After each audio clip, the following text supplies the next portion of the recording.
Ever fancied owning your own man cave? Follow us on a journey as we build one using basic hand tools, which will hopefully go from looking like this to this. Stay tuned to Man vs Man Cave.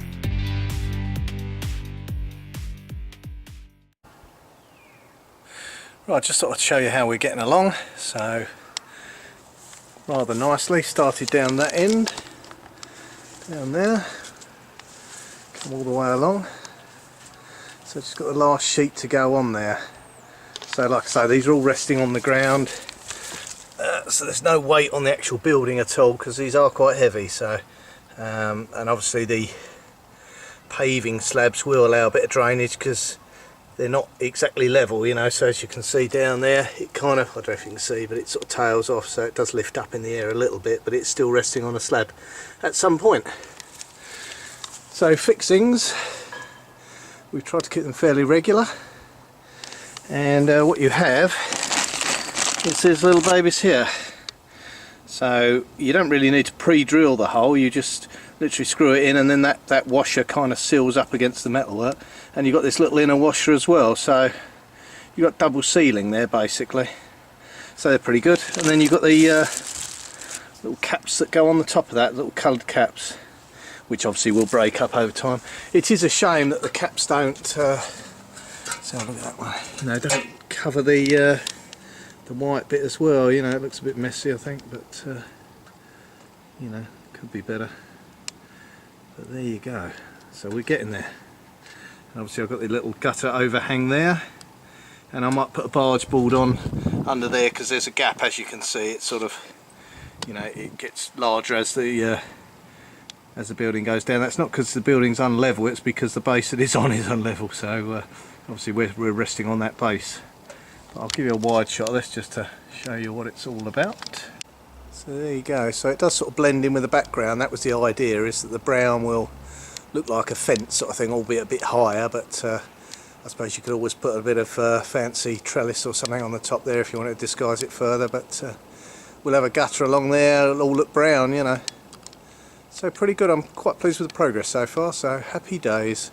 And the sun is shining, well, over there somewhere, there it is. Right, okay, we are doing rather well. I don't know if you can see down there, but I've got much as I can done with the side cladding. Hope you can see that. I can't see what you're seeing there. Let's turn that around. Yeah, I can see that now.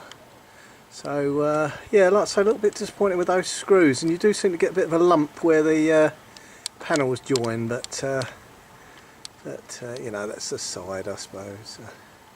Anyway, I'll just get and show you the roof. Hold on a sec. Right, okay, so I've just laid the sheets out just to get them square along that edge, and then I'm ready to fix them all down. So I've just got to get another couple of sheets up, and we is done. And I've just got to do the side trims, so it's all going quite nicely today, and the weather has smiled on us. You know, just show that front profile.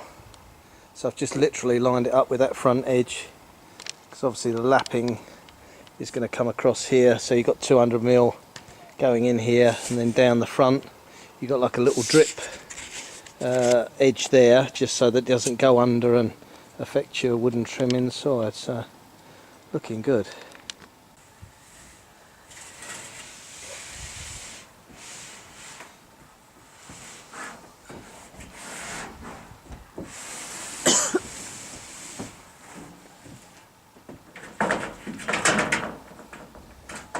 Tricky one this is. Can't get over there.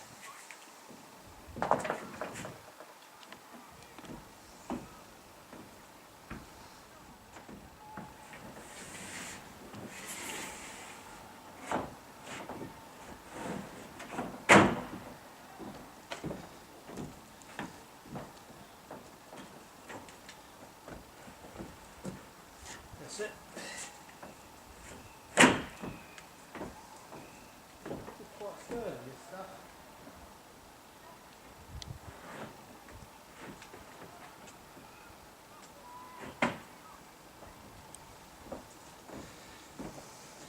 There we go.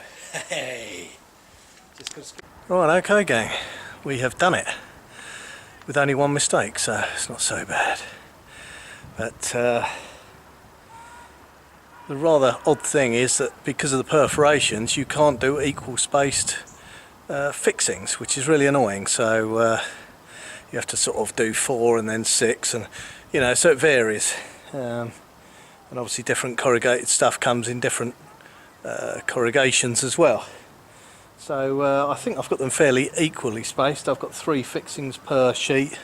I'm going to put another run of fixings on the front there, you know, all the way. Let's get my arm right. Oh, that's really hard to do. Yes, along the, well, somewhere over there. Yeah, you get the idea. On the sides, what you have to do, obviously if you've got this cover plate going to go round here, and it comes in 200mm, so it comes to about there. So obviously your first fixing you don't want anywhere near that, because your cover plate's going to go down the edge there. And then of course you've got to form it round the corner, so that then the front goes on and you get a weather tight seal around the whole thing. You know, obviously the flap will come over the front there, and we've got some sealing kind of foam that goes in these grooves, just to stop any water kind of driving rain going up into there and then get around the fascia sort of thing. But no, I'm quite pleased today, we've done quite well. I'll say I only did one mistake. I will show you.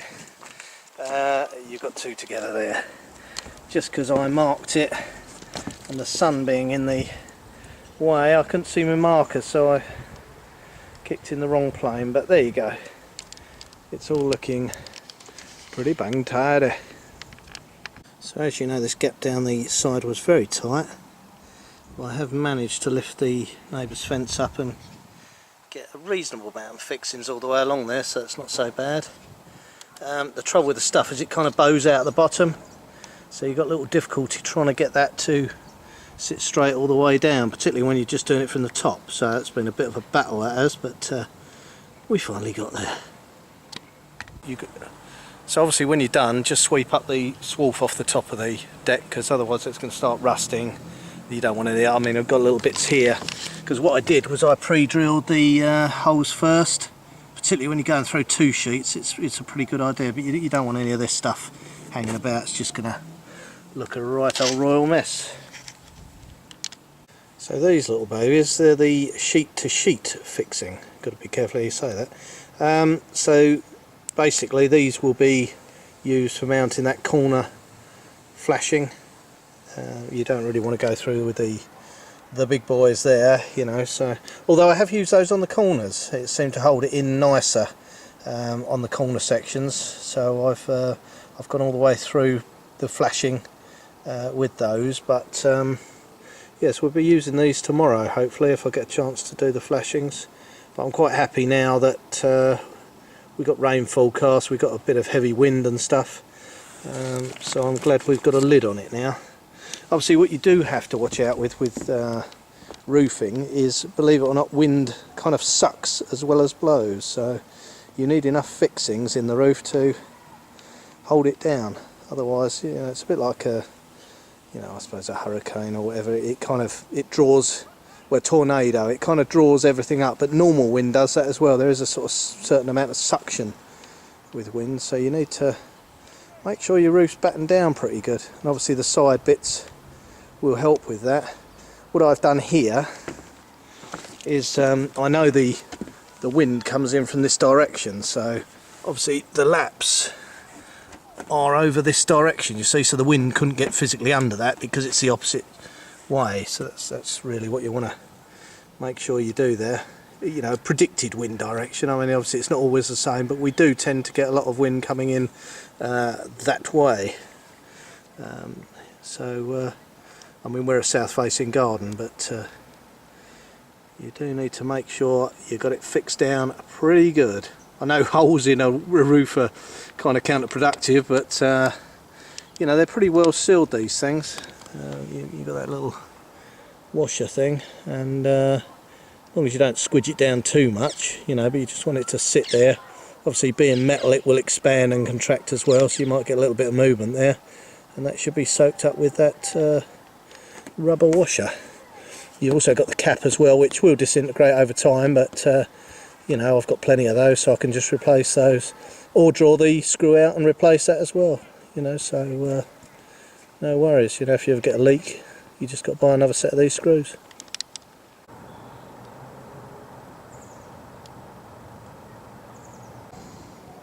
So we've got the first end capping sheet on. I've trimmed the far end where the gutter goes, but you can just see that detail there, and obviously those screws align with the top of this, you know, obviously so you don't get a leak down there. Then we've got this tape. Now I got this from Cladco, and what it is, it's like a load of plasticine. It's, I don't know if you can see that. Let's get it in focus. Yeah, so it's like a load of putty almost. So yeah, you peel that top layer off, and then you seat your flashing over it, and screw it down. So obviously this section here at the front, as you can see, we run a bit short here because that was deliberate, because you can't get the lengths that you really want. So to avoid cutting the 100mm off, I decided that it was better to go slightly shorter. The cover plate will cover that, and we've got those foam fillers anyway, so you know that's going to be well covered, because the capping comes up to about here, so you know you've got a lot of space there that you're going to cover over. So that little bit at the front doesn't make any odds whatsoever. And let's zoom out. So what we've got to do here is just do a tiny little filler that'll overlap the bit on your left, and then come to the front, and then what we need to do is we will wrap that around there and the top down, and then our next sheet will go on the front and cover the two up. So you've got a waterproof corner then. If you didn't wrap that round, obviously you're going to have to seal that up. It's going to start looking a bit messy, and the sealant's going to give out eventually. The only thing I wasn't overly struck about with these sheets was, yeah, you can see a slight ripple in it as it goes down there, and that's basically, I don't know if you can see that, there it is, and that's basically where the sheets join. So you get this kind of overlap thing, and I wasn't overly happy with that, so I might try and pack that out somehow and rectify that, because I want it to look straight, and it doesn't. So there you go. Now this is just a close-up of that sealant. Like I say, it's like a bit putty, like a bit of plasticine, and it just seals that. You know, so water could potentially go down here, but obviously it's not going to get past that to get down inside the rest of the building. So I'll just cover that back up again, because it's going to rain typically when I've got a day off tomorrow. So I was hoping to get this all finished and closed in, but someone else has got some other ideas, as usual. British weather. Right, as luck would have it, bloody appalling weather just when we want to do some roofing. So it has been raining, as you can see. Anyway, just getting to this corner here. Obviously what you need to do with corners is try and make it waterproof as possible. So you've got to make a cut down there, flap this bit around, and then also, you'll see I've marked up there as well, just cut that little fillet off there, and then fold that down as well, so you get a nice watertight seal around that. And obviously when you put the front plate on, no water's going to be able to get in the side there, and you don't have to use loads of sealant and all that to get that watertight. So I'm trying to run the next one down and get that all sorted. Now obviously that little set there, we got like a double set in that one, so it's same process on the front, and on the inner one you have to really think about that, but when I get to that I'll show you what we do. There's not a lot on the internet that I could follow, so I'm sort of making up as I go along, but hopefully I'm going in the right direction, but we'll see how neat it looks when I'm done on that one. So I'll catch you in a bit. So there's my cuts on the underside of the sheet, so you can see I've trimmed off that little bit there, just so we can bend that up. There's the line, not quite straight, but of course the front of the building's not, so we've got to follow that. And then that's the top bit there, and you notice I've sliced out a little bit of a triangle there. That's just to ease that bend. So what we've got to do now is, obviously if you had some benders, there is a bending tool that you can do this. Right, it's just started to rain again, but a quick tip, what I found is if you put a block of wood down that line and then dress it around with another piece of wood, you get quite a nice fold with that, so no specific tools required. And yeah, looks a pucker job. So I've dried the roofing, then I've applied that plasticine sort of tape all the way along that inner edge there. Luckily it has stuck. I've just dried off the top and it's pretty good, so I'm just going to apply that side edge now and then fix it down.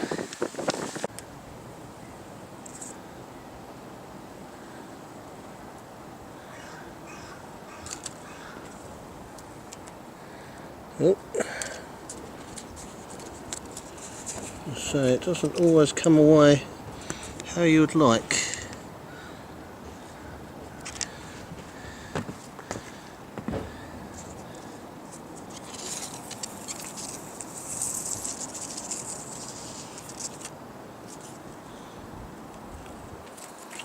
Let's keep that tape low, it doesn't lift up so much.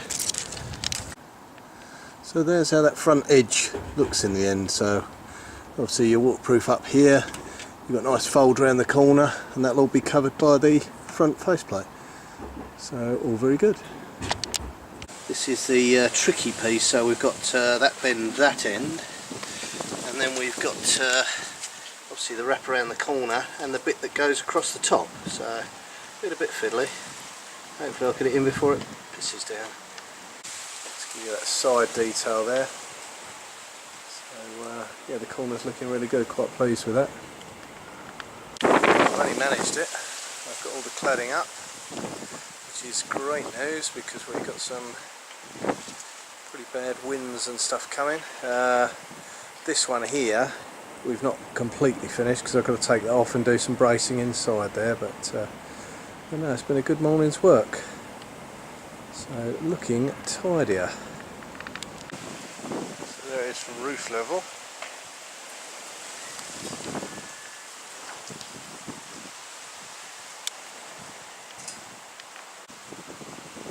So it just finishes off the roof nicely.